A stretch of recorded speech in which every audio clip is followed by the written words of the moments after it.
It is not easy for shaytan to deceive people until he uses some tools and tricks, which are very difficult to be realized as tools of shaytan. That's why he easily deceives mankind. So what are those tools and tricks?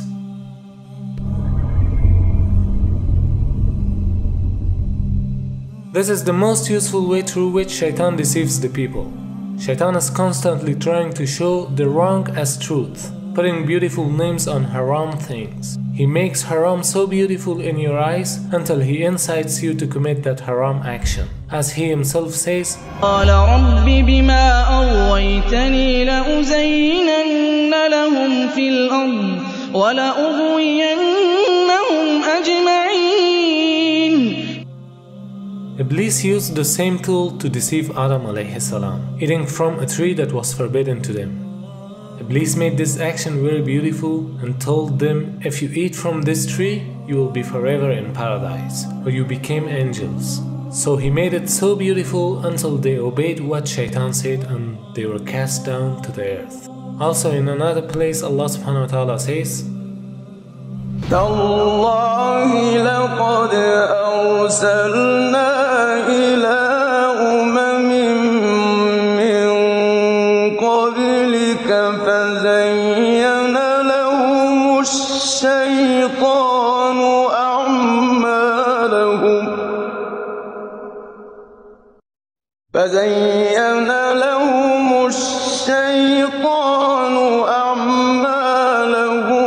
فهو وليهم اليوم ولهم عذاب أليم.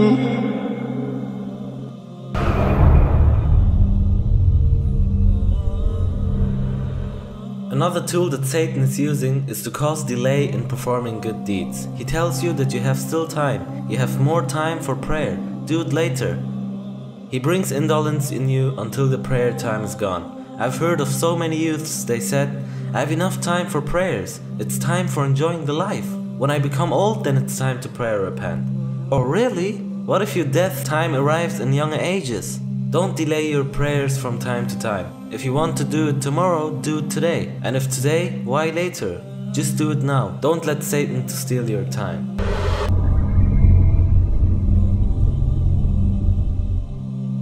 Shaitan loves to see what are the wishes and the weaknesses of the people, and he gives them promises. He shows them the green lights which lead them astray.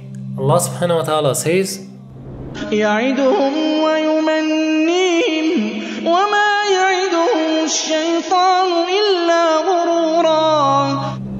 Shaitan makes you busy with beautiful desires, the desires which has no real benefit for you. He makes you busy with collecting money, gaining reputation, and fulfilling the temporary pleasures. And finally, you'll understand that your time is over and you have got nothing. Just for a moment, think about those who are the richest ones. Can their wealth help them to buy a single minute when their lives are over? Of course not. Why? Because their wealth is in reality just a mirage, which cannot benefit them except if they spend it in the way of Allah subhanahu wa ta'ala.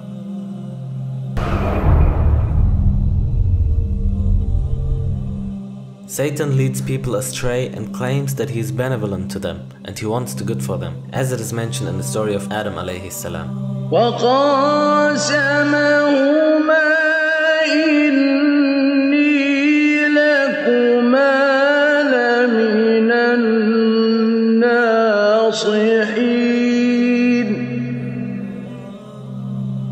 Same is the case with other people, as shayateen are deceiving them in different ways and claim for benevolence to them.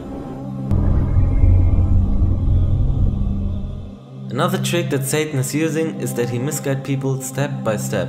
He can't suddenly cause someone to commit major sins. The prerequisite step to major sins are the minor ones.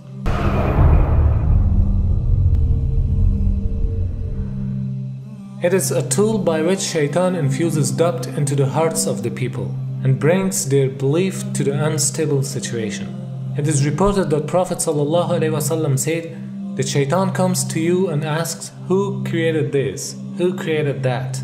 Until he asks the question, who created Allah? Our Prophet ﷺ commanded us that if you came to such questions, Just seek refuge to Allah from the evil of shaytan. Here the evil of shaytan refers to having doubt. Although the question has answer which have been explained in our previous lectures, but even if we didn't have answer for any question, we shouldn't weaken our belief and let to be targeted by shaytan.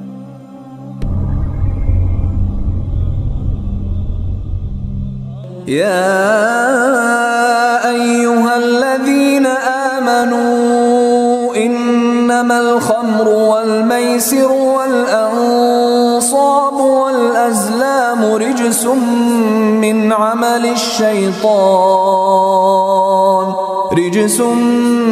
عمل الشيطان فاجتنبوه لعلكم تفلحون.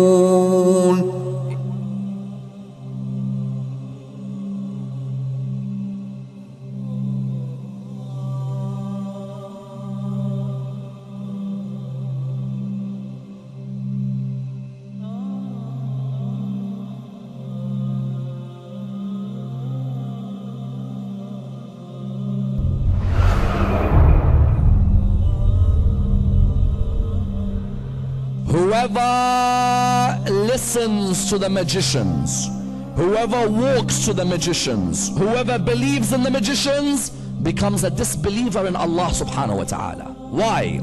Because one of the acts that seeks to nullify Allah's power is magic. With a magician, the moment you see the way he works, you begin to ask yourself, isn't this person so powerful? Aren't they so holy? You start forgetting God. What begins to happen is your whole focus is on that particular person. The biggest deviation, those innocent people are being accused by someone who claims to know the unseen. Do you know how they operate?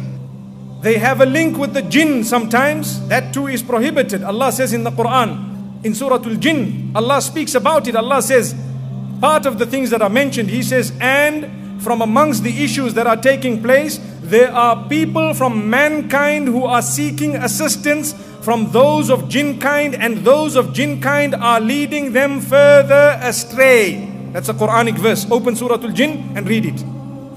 So this man with a big beard, mashallah, pink turban that is as long as ever, mashallah, you know, huge item, and he tells you, say subhanallah. You say subhanallah, subhanallah, subhanallah. Say alhamdulillah, say alhamdulillah. Right, now let me tell you what's wrong with you. You need to take these petals and these lemons and this piece and do this and do that, and you need to do everything together and you will be better. So you say, shukran, jazakumullah khair, you know, mashallah, this man did not take any money, nothing happened, he took your iman. That's what he did. What is the consequence? They will put a tag, they dangle something. The first thing they did, they will laugh at Allah and have insulted the messenger to say, ha ha ha ha ha. You told them to put their head on the ground. We promised you we will deviate them. Here they are. They're ready to cut lemons, and they're ready to put roses, and they're ready to do things that made no sense for us, not for you. Do you know? They just took away your iman. They made you worship the devil, and you don't even know. And you're happy. You're still saying Allahu Akbar.